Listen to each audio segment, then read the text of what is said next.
Welcome to episode 55 of the Chi-Town Shoot Wrestling Podcast. I'm Marcin, and joining me in this word circle are Chris and David. Danhausen.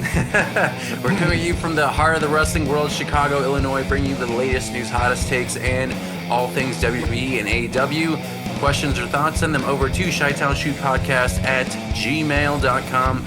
Without further ado, gents, welcome to our post-Elimination Chamber show. We got a bunch of stories here to talk about, and I mean, what a show, right? David and myself, we went to the United Center the other day to witness the Elimination Chamber in person, and then Chris, of course, watched it from the comfort of his living room. Was Arlene watching too, or is it just you watching? No, I actually went to my client's house, who's a big wrestling fan, because he has a friend that usually watches with him and his wife, but he wasn't there, so I was like, "Yo, let me come over," because Arlene went out for a birthday thing for one of her coworkers, so I didn't want to be solo about it. Shout out to Noel. Noel. How did Noel like the Elimination Chamber? I mean, he loves Danhausen, so he was like legitimately shocked they actually went through with it. Yeah. Yep. Yeah, I mean, you saw like there were like teases like a day or two before, and of course people were expecting. I think there was a chunk of the crowd that was expecting Jericho to show up, and then we'll talk a little bit more about Danhausen in our second segment.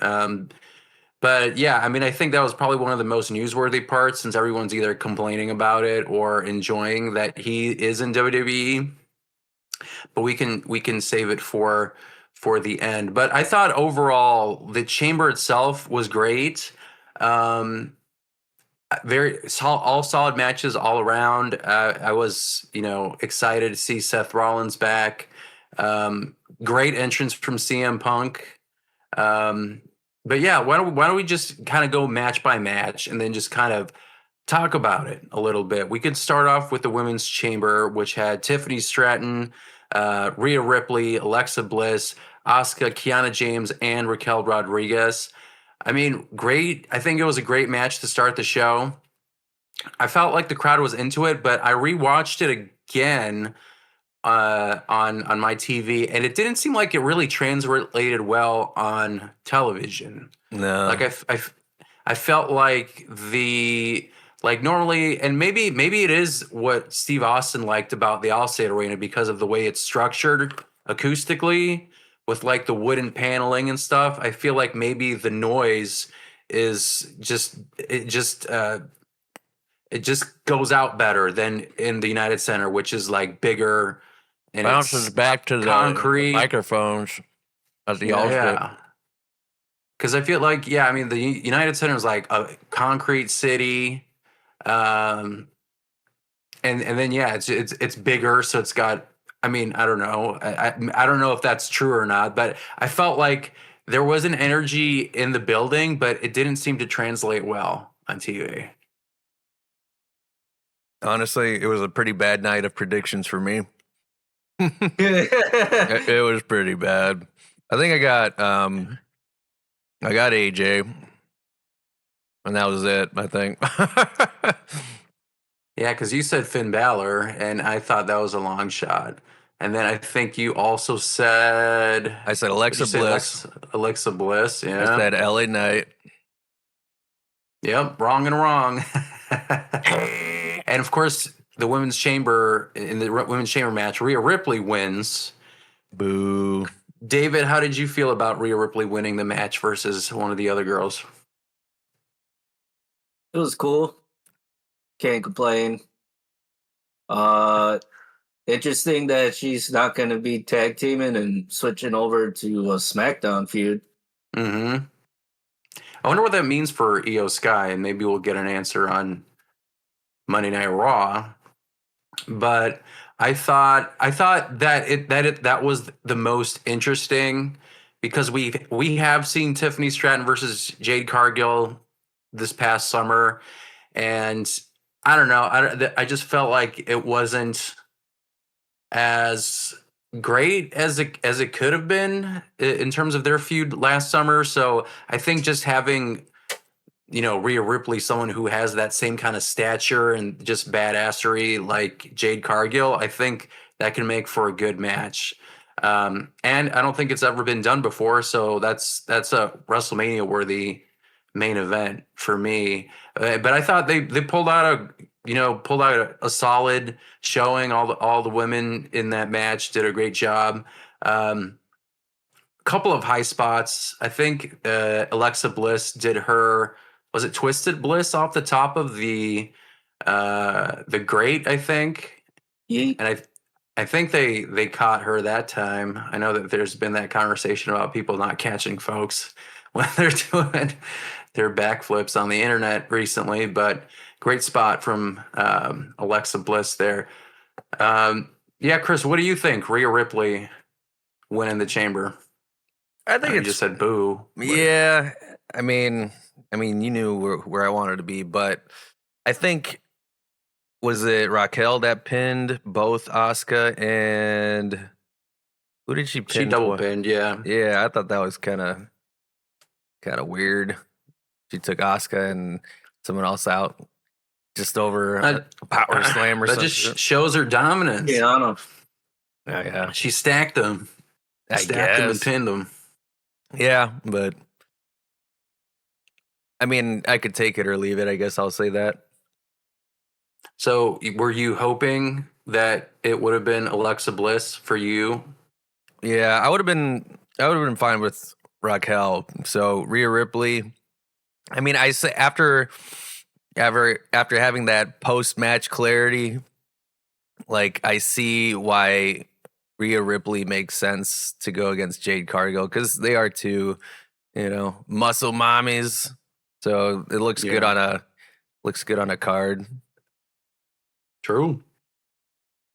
And then with that, after that match ended, then we moved on to Becky Lynch versus AJ Lee, which I thought was a I thought it was a good match. Like, from our perspective, watching it in the building, I thought it looked really good. I know it was AJ's first singles match, and what did they say, like 13 years, something like that. So great showing. I thought that when I looked back at it, because people were like complaining about, I don't even know, like they thought it was a little messy in some parts, but I don't know, Chris, how did that translate for you when you were watching it? Did you feel like it was? Yeah, I was reading some comments that were saying, like, she couldn't keep up. I think Noel said something about, like, their styles were kind of clashing as they were kind of going through their moves. David, what did you think of the match? I thought it was pretty good for a return match. Like, I didn't think anything was wrong with it. I didn't feel like anything was out of place. I mean, I haven't watched it back yet, but like being there, like there's definitely been times where I've sat there and went, "Oh, this is Dragon or something." These two shouldn't be wrestling or like anything like that. I didn't come across any of those thoughts. Mm-hmm. Yeah, I mean, like in the building, I thought the energy was sustained, and then when she initially did the tap, and then of course they had the spot where the referee was knocked out, and then you can't see it, and the crowd was getting pretty hot, and then of course when she finally won, I thought the crowd did a great job. But again, like I heard, like, it was a good pop in on the TV, but again, like from what I heard in the building was not translating on the We TV. had a dead section. Yeah. Where'd you guys No, we sit? had a dead. We were in section 114, so we were like, it's lower level, but it was like that highest row up there. So David was like sitting right where the stairs are, and then I was to the left of him. I mean, the kid next to me was pretty engaged. He was talking with me. I can't say the same about my neighbor. Yeah, your neighbor next. Selling everything, frowning. Didn't look like they were enjoying themselves. Like, why this would was you him pay the this whole much time. money? This was him the whole time. Yeah, that face right there. I'm like, why would you pay that much money just to like why even show up? Like, I guess just to taking the atmosphere. But even if you're taking in the atmosphere, you clearly, from your facial, expressions, it didn't seem like you were enjoying yourself. So I don't understand some folks. Like, if you're paying that kind of money, like if you're going to a wrestling show, I don't understand why you don't want to just like put in the energy and like chant, do something. Like, I don't know, like, why do you sit on your hands the entire time? That's shit I don't understand from people. Totally. You look like Hey Arnold's cousin. So AJ, of course, wins the Intercontinental Championship, and now, I mean, what do you think? Where does she go from here? Does she face Becky Lynch again at WrestleMania? Where do you foresee her and the title going between now and WrestleMania 42? Some kind of a triple threat. Somebody gets put in between, maybe. Because, I mean, the only thing I could see at this point is a run back. But, we'll see what they kind of build on Raw this Monday. Yeah. David, what do you think? Where do you think this go? Where do you think this title feud goes? Do you think Becky Lynch is going to run it back with AJ, or do you think they're adding somebody, or is she setting her sights on somebody new? Where do you think it goes from here? I think they'll run it back. If they don't, they'll probably tie it in with Maxine or Natty. Yeah, I mean, I could potentially see maybe it could be a fatal four-way match because Maxine was involved in the title picture, and then Natty's, of course, feuding with Maxine right now. And then, yeah, I mean, like, Becky Lynch had it for a little bit, so I feel like it might be a little weird for her to not have a rematch, but All right. I mean, I guess we'll see. I think they might run it back with Becky Lynch. Either that or they insert Maxine and Natty into the title match at WrestleMania 42. And of course, the WWE did back-to-back Chicago favorites and their respective matches. We got CM Punk coming out to the iconic Bulls song at the beginning. And he faced Finn Balor for the World Heavyweight Championship. CM Punk got a great reaction.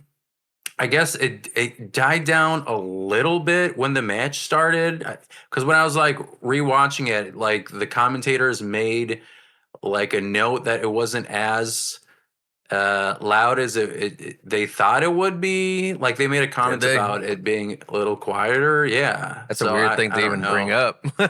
You're just trying to bury this match.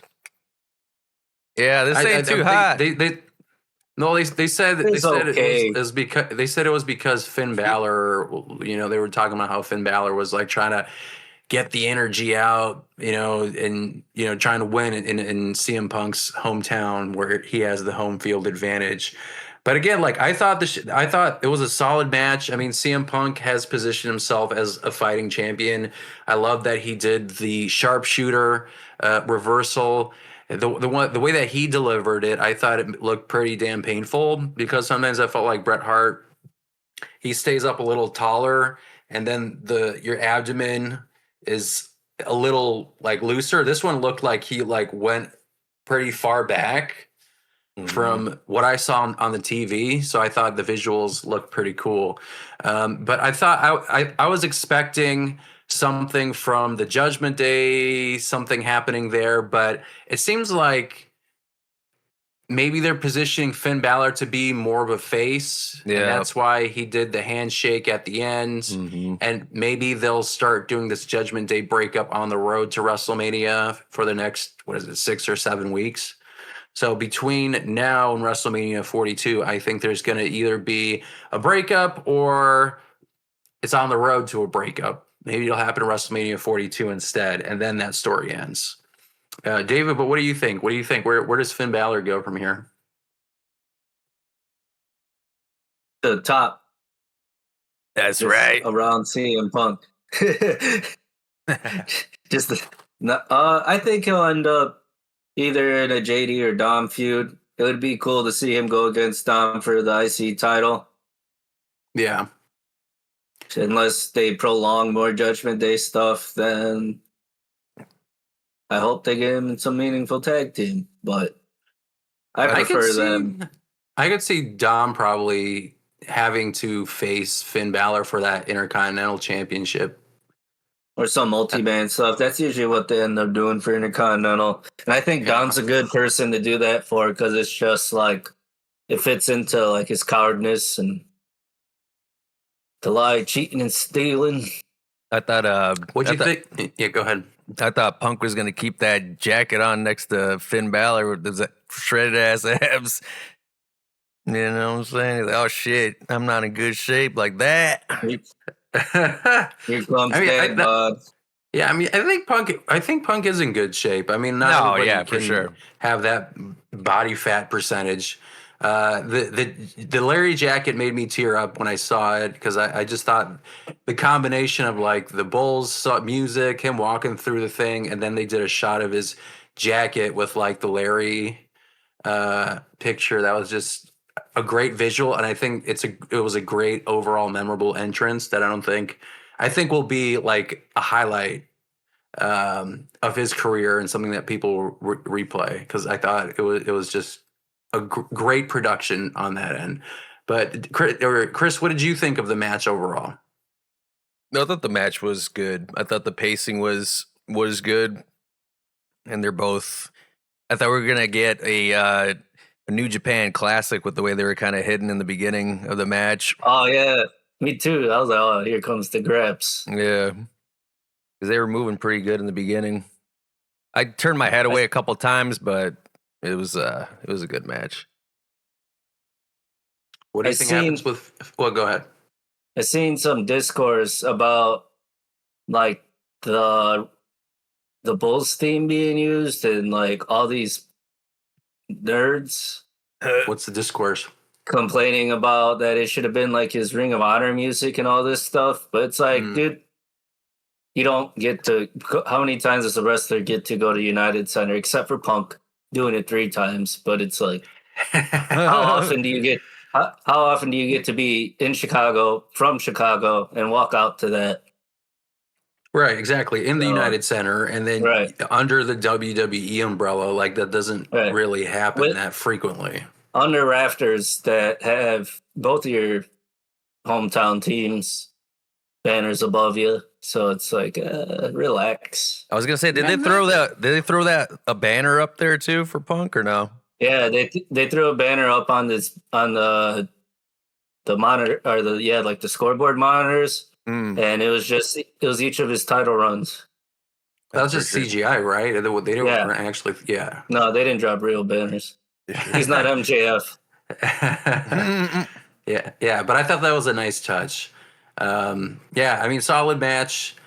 I do think that the Judgment Day breakup is coming sooner than later, and it might happen at WrestleMania 42, if not beforehand. Like maybe they'll break up and then there will be some kind of like match to end this,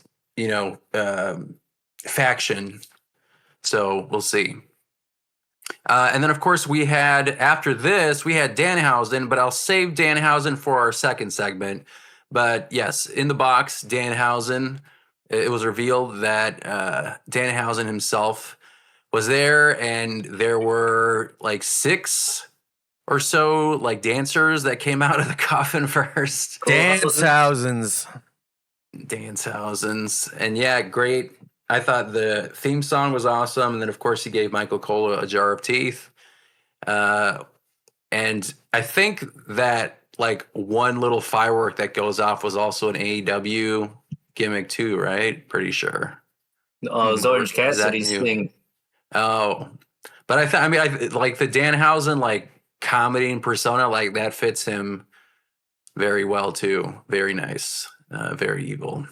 And of course, the final men's chamber, which was Cody Rhodes versus LA Knight versus Randy Orton, Javon Evans, Trick Williams, and Logan Paul. So of course, our original match card was a little outdated because Jey Uso was attacked on SmackDown, got replaced by Logan Paul.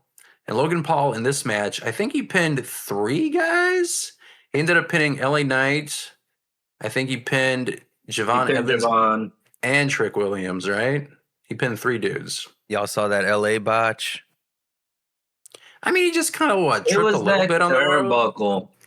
It was that turnbuckle. That was a pretty high spot, though. He was going to go LA Knight, and then he fucking, so he like, all right, I'm going to go stop this guy. The same thing. I didn't notice it. Man, same night? Turnbuckle. Yeah. Damn, cursed. Yeah, it was a cursed turnbuckle. I mean, I think I saw it. I didn't really like see from my vantage point because I just looked. We had to look through the pod to see that where we were sitting. I mean, I think that was nice because then it wasn't just grates. You could actually like see through the pod. So where Asuka was positioned, and I forgot who was in the chamber pod for the men from our angle. Orton. Whoever was it, Orton? Yeah. So Orton's in Asuka's pod. It was a clear shot through the middle, so it was good. But it was also in the United Center. They have like the huge screens in the middle, and they also had tinier screens in the corner too. So I think you're able to see, regardless, because I feel like traditionally any cage, Hell in a Cell, things like this, it's not always the easiest to see through when you're Punjabi in person. Prison? Yeah, Punjabi Prison. I mean, that's another one. You got the screens and stuff, but yeah, it's not always the easiest to view in the arena itself. But yeah, I mean, Logan Paul eliminated 3 guys. Before that, though, he got beat up by Cody Rhodes, Javon Evans, and Trick Williams. Someone was jokingly saying, chanting Happy Black History Month because Cody Rhodes, Javon Evans, and Trick Williams were beating up Logan Paul. Once I thought that was pretty funny. And they brought out the Masked Man again, or another Masked Man, because there was one that showed up on SmackDown who was also, I think, from Black and Brave Wrestling. And then another Masked Man showed up right before a third Masked Man shows up. And of course, it's Seth Rollins with a giant pop from the United Center. Pop of the night. I think I figured it was Seth Rollins. I wasn't sure if they were like doing some weird scrapped thing, but I think, I don't know if this was planned or not, but it ended up being Seth Rollins, and I think it was the right person to be under that mask. I don't know where he goes from here, though. I guess he'd be feuding with the Vision, so maybe he faces Brock, Logan Paul in the Vision. Brock, you think? I don't know. I feel like it has to be. I think it has to be involving Paul Heyman in some form. So maybe it's Brock Lesnar, but he's not in the Vision. And I don't know what Logan Paul would be doing at WrestleMania 42. So I could catering. Yeah, I mean, but I could see, like, from a storyline perspective, them having some kind of blow-off match. Because, I mean, Bronson is injured. Braun Breaker is injured. You could have Austin Theory, I guess. But I feel like Austin Theory, I honestly thought that he was working for Seth Rollins when they initially introduced him. So I still could be. Yeah, I still think he might be some kind of mole. Because it's weird that Seth Rollins' goons were all masked, and then Austin Theory had the same idea. So I think he might be working for Seth Rollins. But Chris, what do you think? What do you think of Seth Rollins' WrestleMania future? Where does he go from here? It's tough to say. I mean, my initial thought was like because of the Paul Heyman thing and how Paul Heyman reacted. He was like, "Oh my god! Oh my god!" I love his reactions. They're always so good and over the top.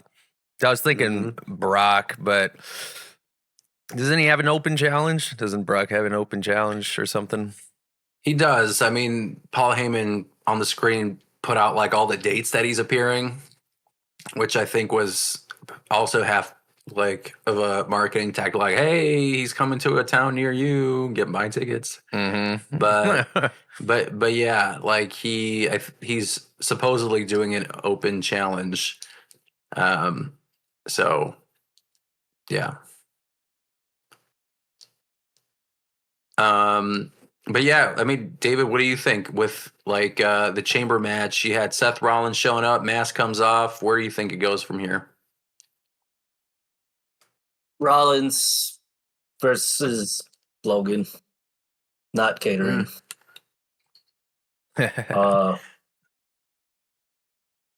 Maybe some new Vision members. It'd be interesting because if I feel like the Vision's slowly just turning into the Paul Heyman family. Mm-hmm. Yeah. And you might as well keep that going. Yeah, I think so. I feel like, yeah, you could be the Heyman guys or whatever. And I don't know. I mean, yeah, like, does it, do you think the masked men were just decoys, or do you feel like they might actually put them on the roster and maybe be part of Seth Rollins' actual own faction? I wonder if there's something to that. I think if they were going to do that, they should take other active wrestlers from Black and Brave, like Nathan Frazier. Mm-hmm. Something like that, as opposed to like bringing these guys on. No offense to those guys. So I mean, hey, if you show up in WWE in your first day and are on the main roster like Danhausen, good enough for you. Good for me. Like, what if NXT? What if Seth goes into a triple threat with Roman and CM Punk? I don't want to see that again. Did they already do that? I mean, they did like the tag team last year. It was Roman. What, last year's Mania night 1? Yeah. Wasn't that Punk, Seth, Roman? Yep. Yeah. Yeah. And then it was like betrayal, and then it was actually Seth Rollins. It was for custody of Paul Heyman. Yeah. So I don't know. I mean, I guess they could run it back, but I feel like Roman versus Punk as a singles match for the title is more intriguing. And I feel like, I mean, the Seth Rollins thing, I feel like he hasn't been as involved. I mean, he did have the World Heavyweight Championship, though. But he lost it because of Heyman. He didn't lose it because he's mad at Heyman. That's true. True, but I mean, he also would want his title back. But I mean, yeah, I don't know how you do that. I mean, of course, Nick Aldis for the WWE Championship match, because Randy Orton wins the Chamber, and it's partially due to Drew McIntyre also interfering. So you could say Cody Rhodes was distracted. Cody gets RKO'd, gets pinned by Randy Orton. Randy Orton goes on to WrestleMania to face Drew McIntyre, unless Drew loses to Cody Rhodes, because Nick Aldis, after the show, announced that Drew McIntyre is facing Cody Rhodes for the WWE Championship on Friday Night SmackDown. So I think it's a possibility that Drew McIntyre loses the title to Cody Rhodes before WrestleMania, and then we get a Cody versus Randy Orton. That's what I've been thinking. I was like, yeah, it's going to be a legacy thing, isn't it? Yeah. I mean, they have a bunch of history there. Yeah, it does make more sense. But then where does Drew go from here? You don't think Nick Aldis match? Nick Aldis or Jacob Fatu, because he just cost Fatu the match. Yeah, and him and Fatu have been up each other's bad sides. I mean, you can make it a fatal 4-way, I guess. But yeah, I don't know how I feel about those kinds of things where like you have this Elimination Chamber staple where the people who after the Royal Rumble winners pick their respective title belts, the chamber is supposed to serve as, the other two belts. And then these two winners go on to WrestleMania. So if they add other people who didn't qualify, didn't have to go through a chamber in the title match, I feel like it kind of diminishes the chamber a little bit, because they all had to go through hell, and then somehow the GM is like, well, we're just going to add you in, and now it's a triple threat or a fatal four-way. So I don't know how I feel about that. But I will say I do think that Cody Rhodes versus Randy Orton is interesting. I could see Drew McIntyre facing Nick Aldis as kind of this, I don't want to say gimmicky match, because I guess because he's a general manager, but he is a wrestler. Like, it's not like it's a Michael Cole, like this guy's actually a trained wrestler. So I'd pay to see that. I'd be thinking it'd be great to see Drew McIntyre versus Nick Aldis. But I guess we'll see after SmackDown, right? But we can move on to the next segment. We touched on Danhausen a little bit earlier about his debut, but now we can kind of dive right in and actually talk about it at length, because there's been a lot of conversation about Danhausen's debut. Some people love it, some people hate it, some people don't know who he is. Who the fuck is this? Yeah, I will say, as soon as I saw him posting all those hints, with like the genie from Aladdin with the shackles being removed, he's free from Ask me for a wish. Too bad. That was my favorite part about AEW contract, and he hasn't been used in like a year and a half or so. Right. He showed up in some Ring of Honor, but he hasn't been like an AEW focal point in a while. Yeah, I mean, I feel like he was really popular in 2020, 2021 or so. We've seen him, of course, at a couple of indie shows, and I thought those matches were fun. The people who know Danhausen, I think, really love Danhausen, and I think it's also been a point of conversation where his kind of character would do better in a WWE style, because WWE does focus more on the entertainment part. They do wrestling, but they also have Santino Marella's and Mr. Iguana, people like that. So a Danhausen theoretically should fit right in under the WWE umbrella. But Chris, let me ask you this. So we've had this crate that's been teased for like 2 or 3 weeks, and then you see that Danhausen comes out of the crate. Do you feel like that was the right choice? Did he meet the expectations of a PLE, or were you hoping for, somebody else, like a Jericho, like other people were apparently hoping for? I mean, you just have to use like logic. Why the fuck would Jericho be in a box for like a week, and then he's gonna bust out a box? Like, it could only be some kind of an object or something, or a character like Danhausen that likes to hide under shit or inside shit. Like, that's the only thing that would make sense. Or the freaking gobbledygooker or whatever. Like, maybe he should have worn the gobbledygooker costume and taken the hat off or something. Like, that would have been funny, but it had to have been somebody like Danhausen. I'm glad it was Danhausen. So fuck you.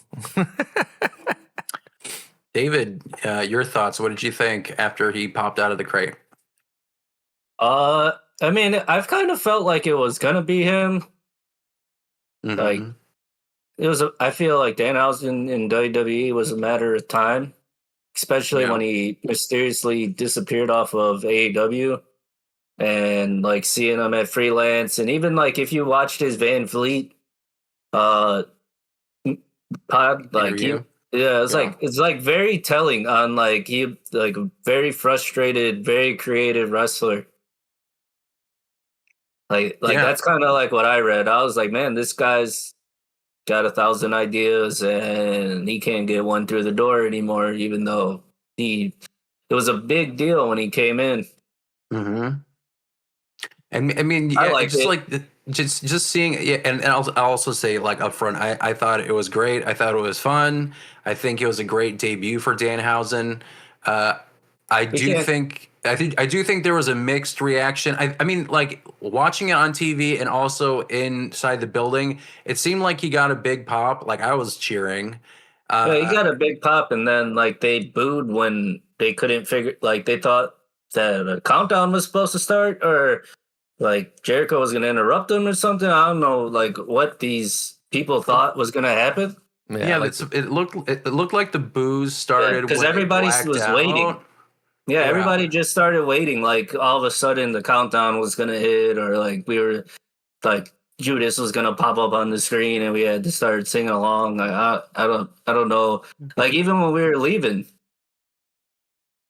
yeah, like the credits rolled, and like we were like, and everybody was like, "Oh no, this is Survivor Series." Yeah, I don't think they were gonna run that back. I mean, they run back the mask. They run back the mask stuff, but like, yeah.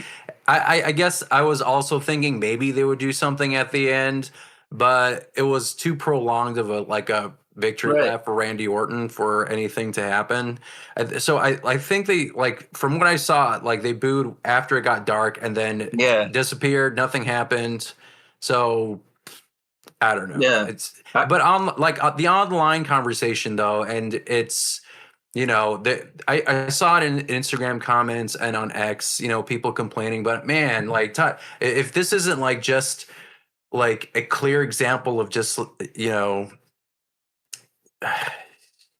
yeah, I mean, just like IWC being IWC, you know, everything is always negative. If you gave them something else, it'll just be something else that they're bitching about. And yeah, I don't know. I think I do think, and other people have made this point, I do think that he'll get over when you start putting in like those backstage segments, interactions with R-Truth, which I feel like is probably inevitable, especially because they had him hovering around that box with, you know, Papa John's pizza. But, you know, being involved in those kind of backstage segments, I could see him doing that, maybe even tag teaming with them. You know, I do see him being like the, you know, that odd one out kind of person in a tag team. You know?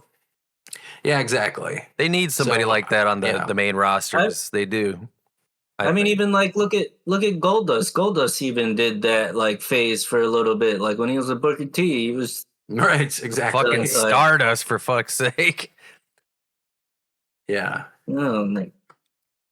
So I'm excited for Danhausen. I can't wait to see. I think he's going to be on Monday Night Raw and SmackDown. I think that he's just going to be bouncing back and forth between the two as being, you know, like a comedic relief. I think it was funny that they were like moving the crate back and forth from one show to the other. And of course, people made a joke that AEW was the one who sent them the crate because his contract ended. So they're like, he's your problem now. You can have him. I think that'd be funny if they tied that in somehow in the backstory.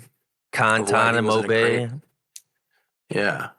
So, I mean, like the mixed reaction. I mean, Chris, what do you think? Do you feel like it's people were expecting something, or why do you think he got that kind of reaction? It's people's headcanon. Like people just force themselves to believe like it's going to be reality, and they want it so badly, and that when it doesn't happen, they have to like kick and scream about it. So it's really those individuals' faults for getting so worked up about it, to think that it was going to be that and it wasn't. And they're like, oh no, and then go on fucking Twitter and talk some shit. Like it's just, I didn't get what I want. Exactly. Like some people don't need phones, and I think the internet just makes it too easy for everybody to just jump on immediately with just reaction, just gut reaction stuff. So yeah. I'm of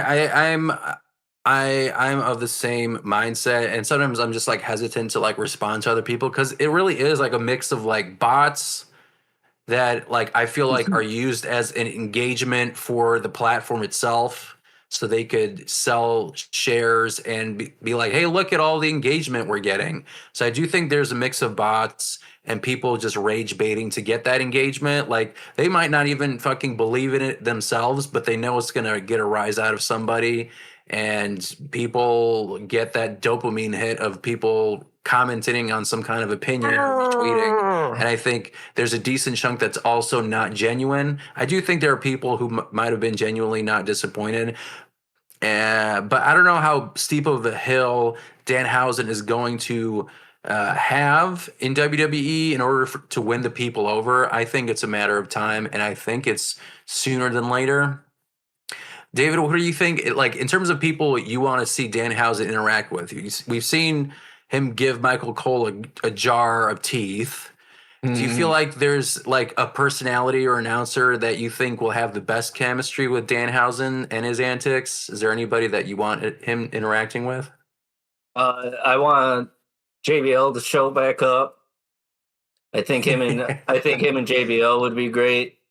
Booker T. think Booker T's for sure. I think a dead giveaway is like interactions with like Corey Graves, because he could like make plays on his name. I can't wait for him to like ask around for The Rock. Yeah, he was asking if Stone Cold was still the general manager. Yeah, and then like I didn't know it till today, but like he did do a couple like cosplays as Stone Cold, like out in the Indies, where he was Cold Danhausen, Cold Steve Austin, and he even like wore the vest. Oh yeah, I mean, I think bald cap with the face paint. I do think that he's gonna be, yeah. I mean, just the ludicrousness of like him just having the same face paint and then just wearing some kind of like outfit, like a doctor's outfit or whatever, something stupid as shit. Like, I feel like that's just, yeah. I get a kick out of that shit. You know, like R-Truth is there, and I feel like Danhausen is that kind of like younger version of R-Truth, and there is a role for something like that in WWE, and that's like, wrestling is inherently goofy. Just the concept of it is silly, you know? So like having someone like this, I think is great. And I love that style of humor too. Congrats on not needing a name change. Yeah. Right, exactly. Like, yeah, I mean, it's just Danhausen. Like Brandon's on point. He could be Danhausen here. Like, I can't wait for him to like run into former AEW wrestlers and then just. Yo, he could be sponsored by like Mana Tequila and do the tequila dance and shit. Like, that'd be amazing. He's got a lot of options. I think he has more. I know he's got more options in WWE than AEW. Not in like the shackle approach or anything like that type of talk.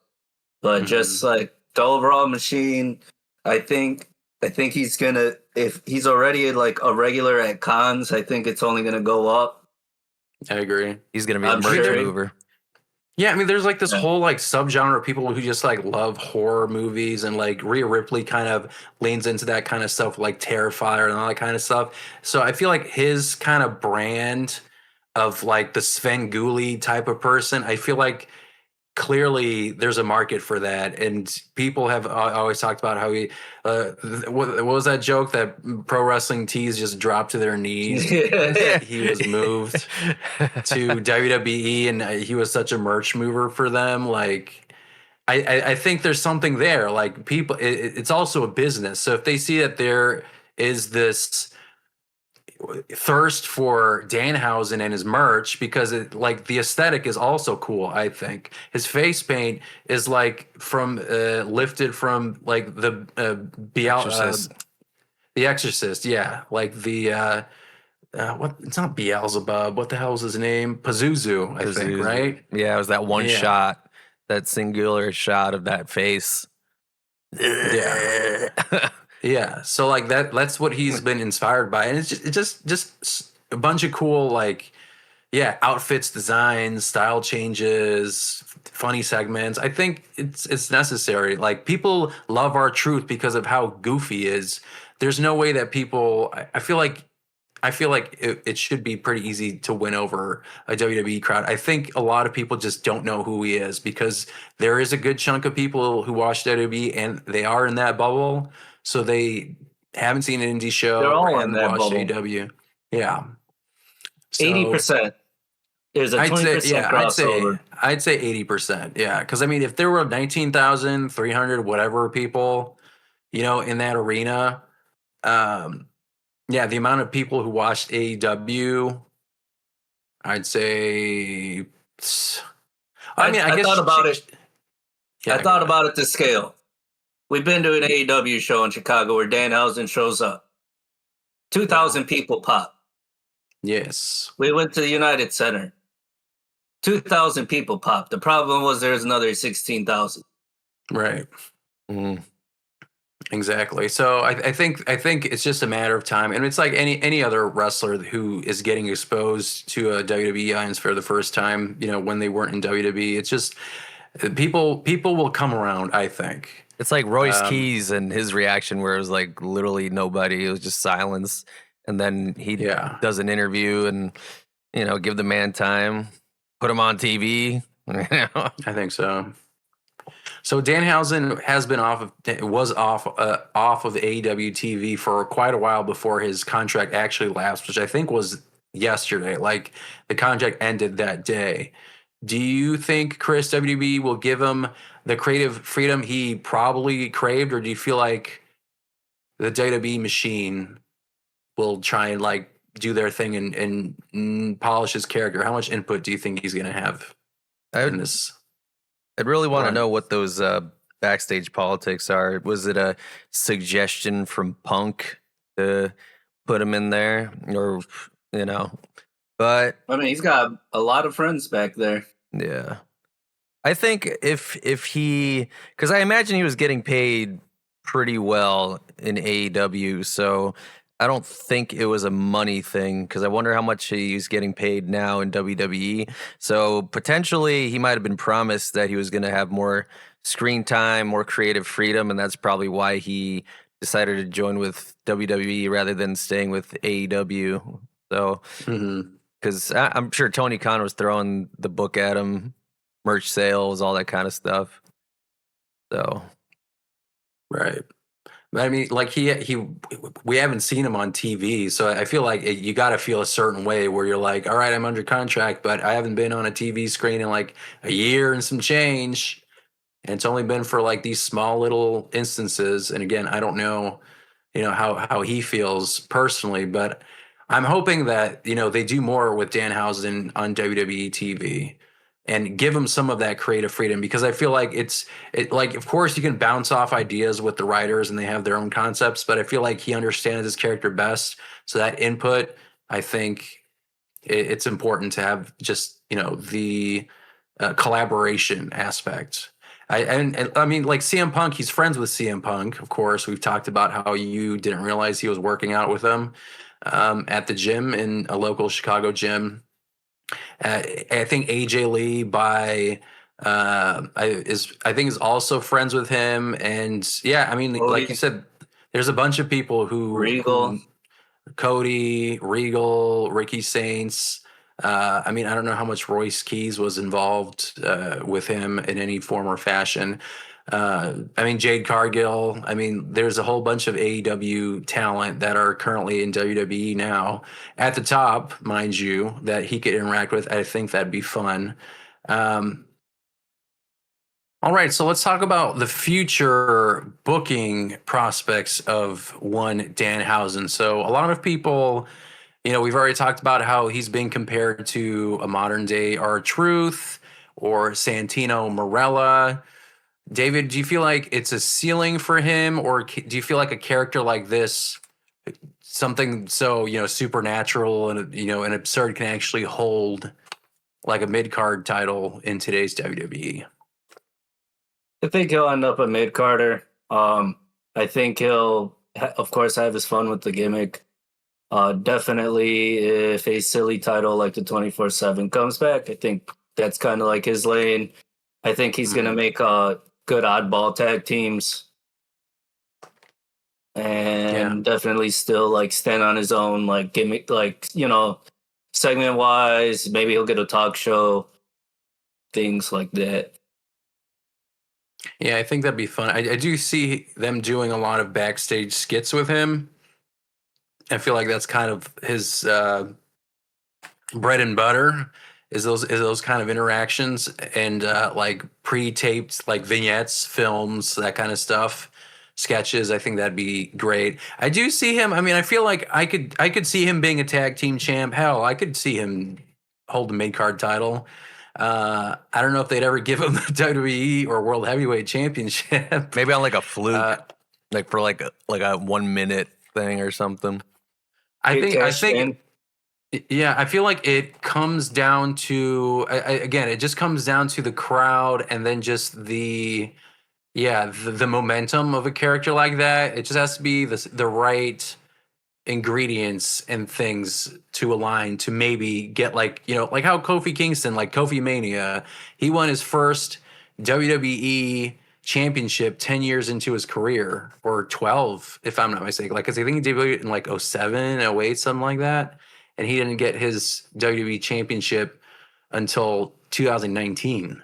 So I'd say never, and I don't think he's completely out of that conversation, but I do think if we're being realistic, it's probably going to be like a tag team title or a mid card title. And I hope, I mean, like in terms of like immediate booking and stuff, like I said, I think he'll start with backstage segments, something with R-Truth. I feel like it has to be something with R-Truth between now and WrestleMania. And then maybe they'll put them together as a tag team. I'm not sure. But Chris, what do you think? Where does R-Truth, where does Danhausen go from here? Does he interact with Mr. Iguana, or what's on the table for him? I didn't see. Did you guys watch the AAA thing last night after the show? No, I didn't get a chance yet. Yeah, me neither. I don't know if we did anything on that, but yeah, I could foresee R-Truth. I could see again doing, maybe he's like interrupting every single backstage interview or something like that. I could see that, like walking past and saying something or cursing somebody, or definitely backstage stuff. And maybe he gets thrown into a match because of something, he pisses somebody off backstage, and then he has to wrestle somebody on the card that night. Yeah, I agree. And again, I'm honestly, genuinely like intrigued what they do with him, because it's such a unique character. I feel like there's so many ways you can go about somebody like this. I feel like Santino Marella, like he debuted. I mean, they called it like the Milan Miracle or whatever it was, and he won the Intercontinental Championship the first night. I think initially it was supposed to be some kind of like just straight laced kind of like wrestler, and then eventually they made him more comedic as his career went on, and then eventually, of course, it morphed into Miss WrestleMania. Him being with Beth Phoenix, they were like this odd pairing couple, and she was like raising him on her shoulders. Of course, then he went into the snake. Cobra. I forgot what he called it. What was it? The Cobra. Thank you. Yes, the Cobra. The snake. He put on his sock. He put on his sock thing. I mean, like that gave people like giant like pops in shows. I don't think that DNA has disappeared from WWE television and audiences. So I have good hopes for him. I think people are too fucking negative online, and they complain about everything, and I think there's some good stuff here, some gold to mine from. But yeah, speaking of people commenting and making comments and that kind of stuff, Cody Rhodes recently commented on wrestlers being sensitive. So since the birth of pro wrestling, I feel like a lot of it has been built on fan reactions and opinions, and as time went on, some wrestlers have pushed back on some of those takes. And speaking with Brandon Walker of Mostly Sports for a new interview, Cody Rhodes encouraged his fellow wrestlers to stop being so sensitive. So this is Cody Rhodes' quote. He said, "What I tell people, they aren't all going to like you. You've got to get over it. when you're doing that doom vanity search or whatever, no matter what you do, wrestlers, the mistake they make, oh, I followed him, I can turn him. No, they don't want you. They don't like you. And also, that's okay. We all of the sudden have gotten so sensitive to what fans say. There's no code outside of moral and ethical craziness. You buy a ticket, there's no code of conduct. You can tell somebody they suck. You can tell somebody they're fat. It doesn't matter. You should hear the stuff that's being yelled at me in the ring in the middle of trying to give a heartfelt speech about Terry Funk or something like that. It's a fun event for fans to blow off steam. Yeah, I know that's a controversial take that we should all be minding our P's and Q's. But if you're a good, upstanding human being, I don't think you need to give yourself 35 rules to attend a wrestling show. And a bit later in the interview, Cody went on to say, it's very confusing to me that we're judging so hard on fans who come to shows who are just yelling basic stuff. You suck should not be. And then he said, it's very strange. Just kind of like lost train of thought. And he said, I get it. I get it, but I get it bad, and maybe I'll get it, and all of a sudden the feel like, oh, that's mean, guys, but I don't know. Maybe we're being a little too sensitive. If you're a wrestler and you're in Nick Khan's WWE, you're making bank. Put those feelings just a little bit over here, he said. So, Chris, Cody said that, wrestlers in Nick Khan's WWE are making enough money to put those feelings over here, he said. Did you feel like he's right that high paychecks should equal a higher tolerance for abuse, or is that an outdated old school mentality that you feel like maybe ignores mental health? How do you feel? Alfonso says, suck it up, buttercup. No, I mean, it doesn't have to be Dance Monkey because you're getting paid, $500,000 or whatever they're getting paid. But I mean, because it is a form of bullying. I don't think that's also a correct thing. Like, they're also people, but yeah, I mean, there should be an expectation also on the other side, is that they are these public figures, and wrestling is a thing where people are very opinionated and passionate about stuff. So there should be an expectation of those kinds of reactions from fans.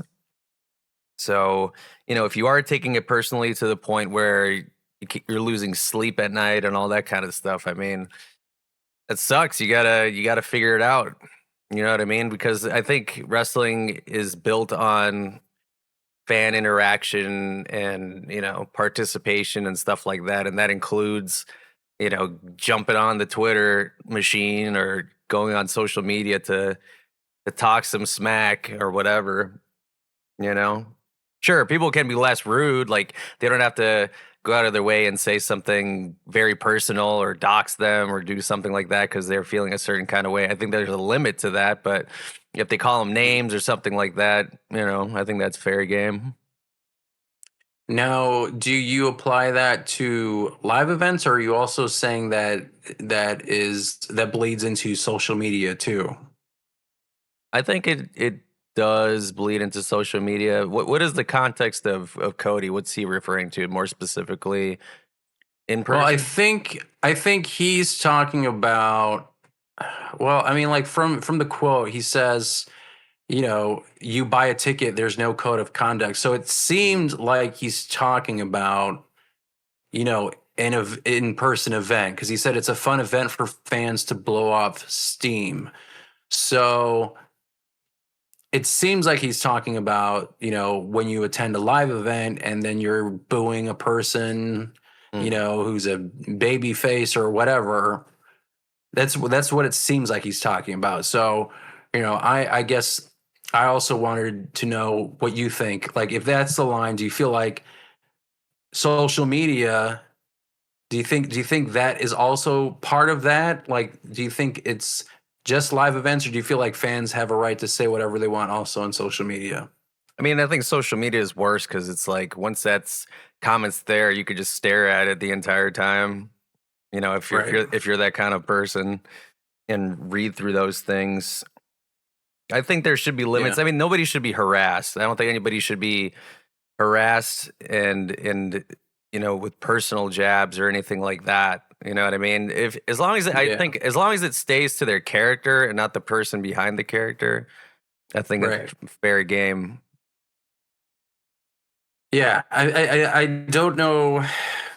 I don't know how I feel about some of those things. So I think if you're at a live event, I mean, like Chicago was known to do that. Like John Cena in Chicago was always like, let's go Cena. Cena sucks. Ooh, yeah. I mean, like he was like the white meat superhero baby face, and he was getting booed the shit out of in Chicago events for the longest time. Like he was maybe cheered His last 2 like weeks on the job. 3 years.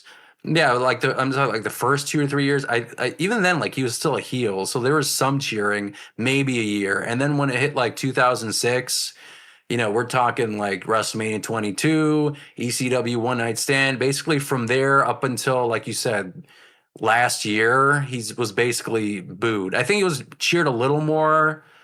Um, if he did any Chicago appearances in like the last 5 years, I think maybe there was a little more tolerance for Cena, but yeah, like he got it bad here and in a lot of cities. It wasn't just us booing him.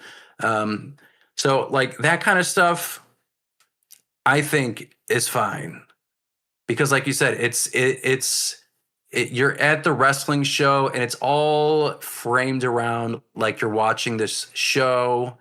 They're in a match, and I think you can boo or cheer whoever you want. I know that Charlotte Flair, when she was in Chicago, and I guess she was, well, no, she wasn't. She was technically a heel when she was facing Tiffany Stratton. I feel like she was the heel in that situation, but she got pretty thrown off her game when the Chicago crowd was booing her at the Allstate Arena, and it seemed to, she seemed to have taken it a little personally around that time. But like in those instances, I feel like it's fine. But like you said, I don't think when it starts getting personal and I feel like when you're talking about someone's appearance and shit like offline, I don't know. I'm not a fan of that kind of stuff. Like I think Cody Rhodes said you can call them fat or whatever, but I'm like, I don't know. I like I guess it's not in my nature, and I don't know where I draw the line with that kind of stuff. Um, like online harassing and saying that kind of shit. I don't know about that, man. Um, I mean, David, what do you think? Where's the line for you? Because he mentioned calling wrestlers fat or saying they suck is fine. Do you feel like there's a point where fan behavior should be regulated, or do you feel like anything goes is the price of admission? I feel like regulation could be a little loose. Me personally, I always see it as like I see it more so like on the heel side where it's like you want to talk crazy to heels, and it's like that's cool and all, but it's like don't go to certain places. Don't, like, for example, like if MJF's in town, it's like insult MJF, don't insult Maxwell Friedman. Mm-hmm. Because I feel like a wrestler could have every right to turn around and say something. I understand thick skin because it's like sometimes the character you're portraying and things like that generate some of the response that you get, and like then you're doing your job. But then it's like at basement dweller 676767 shouldn't be saying certain things on the internet, or like or turning it into something that's completely not. Like fat can be cool for like burgers for days, burger after burger for Sheamus, but it might not be okay for insert wrestler who's had a lifelong battle with certain things here. Yeah, like if they faced if they had anorexia or like body dysmorphia or that kind of shit, and like it's well known, Yeah, Oh, but my thing is like block, mute, whatever you got to do. Like that person is very unhappy. You're just like, especially for like an athlete or an entertainer, it's like you're put on. You're so high up. It's like everything coming at you is screaming from the bottom of the mountain. You're like, you know, you can't realistically. You shouldn't be able to hear people from that low. But I get it. I guess this kind of like ties into my next question. So Cody talked about wrestlers who do like doom vanity searches on social media. So probably like looking themselves up, Right. seeing what people talk about. Do you feel like in an era where, building a personal brand online is basically kind of part of the job description, do you feel like it's even possible for a modern wrestler to truly ignore the noise like, stars of the 80s and 90s could? Because I feel like a lot of their reactions were tied to, what they saw in person. And of course, obviously like anecdotal stuff when someone walks up to them, but it's not like how it is now where you have like message boards, comments everywhere. Everyone's got some kind of feedback or data on some kind of website or app that you're using. Do you feel like it's possible to ignore it in today's age? No. I think so. Everybody I think everybody would feel a lot healthier and a lot better if they took all their comments, didn't read them, and just counted the engagement. Right. Like I I can see where Cody's coming from. I can see where people who are offended are coming from. Um I think it really just comes down to you're doing a job, and like you're in a very you're probably, well, pro sports is pretty much the same thing where it's like you're living and dying by responses. Unfortunately, in WWE's case, like it's going into a character and going into a paid actor, but it's like a paid actor has to see all the negative, a pro athlete has to see all the negative and move on. I think pro wrestlers, since they're a hybrid of both, should definitely uh detach from the emotion that can get pulled by strangers. Like it's very hard, but at the same time, it's like if they're talking about you, you win. Like they're talking about what you wore. Guess what? People are watching your match to see what you wore. Mm-hmm. Things like that. Yeah. I think it's possible to ignore the noise. I feel like AJ Lee has done that, and a couple of other wrestlers who like either just like focus on one platform, or you have a team, you have people who manage your social media, like Right. you curate it, like you provide the content, but then you don't look at the comments, you don't engage with that. Like just your Right. social media team deals with that shit. So you have a presence online, but you're not like directly interacting with everybody, where if you Yeah. are prone to, not enjoying that kind of response, and I feel like it's inevitable in any comment section, you're just going to have people who are bitching and complaining, Right. which sucks. But, that's how social media functions right now. The algorithm awards people with negative comments because that gives the platform the highest rules of engagement. Someone says something annoying, and then they're going to try and disprove you or insult you and jump in your comment section, and that gives dollars to X or Facebook or Instagram or TikTok or whatever.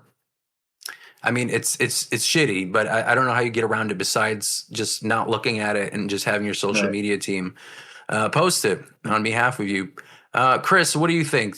I guess same question. Do you feel like it's possible to ignore that kind of stuff, like doing doom vanity searches? Do you feel like it's possible to do that in today's age?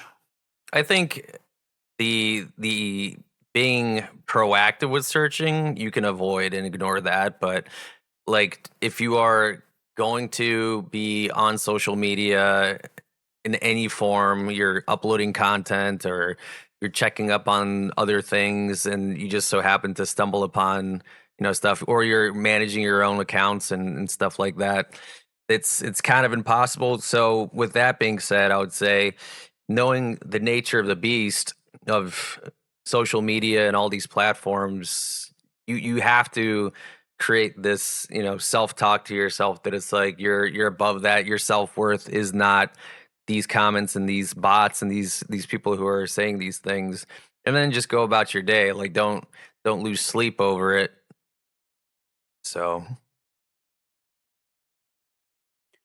Yeah, I mean, I feel like, yeah, you mentioned like live events or like theater and that kind of stuff. Yeah, I mean, like wrestlers are in a unique situation where like a person who is part of a musical ensemble, like it's very rare where the crowd is like, "You suck, Mercutio," or whatever. I hope you drop dead. Like people who go to like a musical or a theater thing, like they just sit there and enjoy the show versus like, pro wrestling or even like, I don't know, like jousting at a Renaissance fair. Like the core part of that is the fan engagement that you get from the crowd.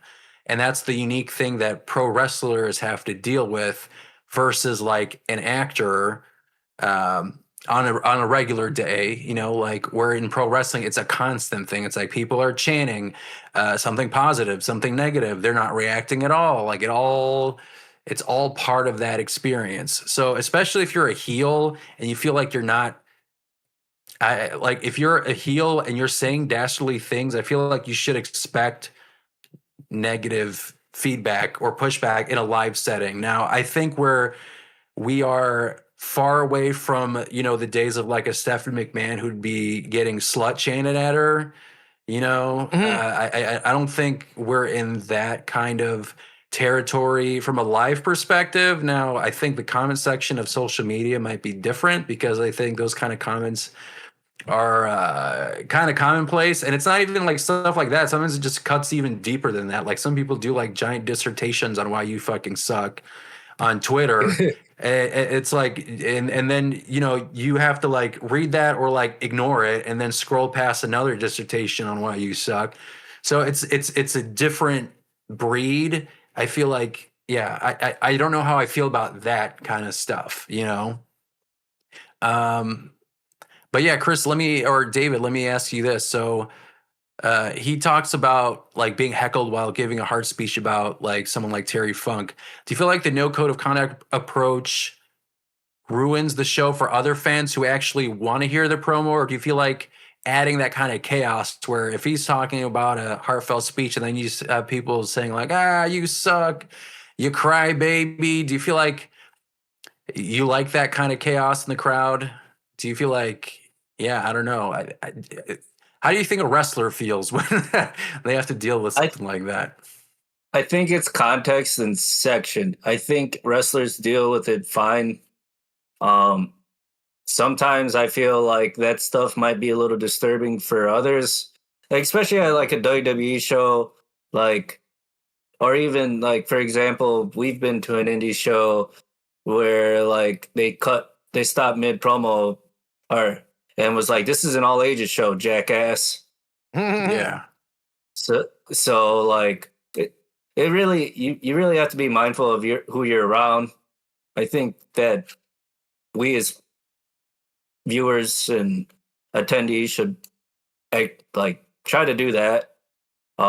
Context, like if a wrestler cutting a promo and someone slides a funny, it's cool, but make sure Yeah. you're funny. Make sure you're funny and not an idiot. I'll use the Like example of going to like a concert and you have some drunk asshole, at least in like a metal concert. Let's say the song is slow, right? And then it's some drunk asshole that's trying to stir up and start a mosh pit during a really slow song. Like, don't be that guy. Mhm. Like understand the optics and the context of what's currently happening, and then do it when it's appropriate. You know what I mean? But I feel like you need some kind of a self awareness to that, and some people don't have that self awareness or filter. Or their prefrontal cortex isn't developed or some shit. But I do think it comes down to timing because, like you said, like like you mentioned that in a metal concert, I think that's a good example. It's timing, and when someone does that, that just makes you look awkward. Like maybe I don't know. Like I feel like I guess that person's enjoying themselves, but Well, security kicks their ass out if they're disrupting, so that should tell people stuff. Yeah. So I feel like I mean, context is everything. Like you said, like there was the "fuck you, Logan" chants, but it's like bring them all on. It like just the way that he's built, you know, as a character, as a person, and all that kind of stuff. I mean, like Who he is as a person. just who he is. I feel. I mean, again, it's context, like crypto scams. Yeah, I mean, having a history of doing that kind of shit. Yeah, the Japan stuff. Like he doesn't do himself any favors, and he is also a heel. And like in the context of the chamber, he eliminated 3 baby faces, and yeah, I mean, yes, you're gonna get those kind of chants, and you're a heel, so I feel like you expect that kind of stuff.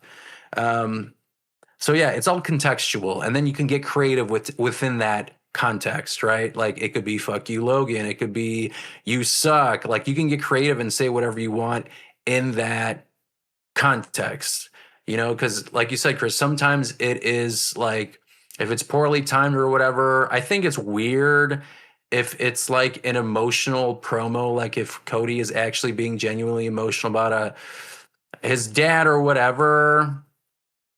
I don't know if someone's like, "Oh, cry baby," or whatever. Like I guess you can say that. It's just me because I guess I wouldn't be reacting that way, you know. But I mean, for Cody, apparently it's you know free for all for him, so you can yell whatever you want at him. But yeah, for me, I think it's contextual. So yeah, I mean, I don't know. I feel like there's a certain line when it comes to social media, like you said. Don't harass people. Don't go in their DMs and start, you know, harassing them. I think that is different than if you're in like that pro wrestling crowd environment. I think it's just a different level of behavior, you know. So I'd say, folks, if you want to enjoy yourself at a pro wrestling show, do it. For me personally, it comes down to timing and feeling out the energy of the crowd, everything that's going on, the promo in the ring, and that kind of determines, like, for me, where these chants go for me, you know, like, and, you know, finding the right avenue or lane that requires timing and all that kind of stuff. So I'd say, folks, if you paid for a ticket, have fun, but don't be, you know, assholes or harassing, you know, wrestlers. Otherwise, FAFO, baby. FAFO, and you'll be cursed. Cursed. Yeah. But that's a wrap for this episode of the Chi-Town Shoot podcast. Please don't forget to like, subscribe, rate us, and leave your feedback. Tune in next time for more wrestling madness. Until then, keep marking out.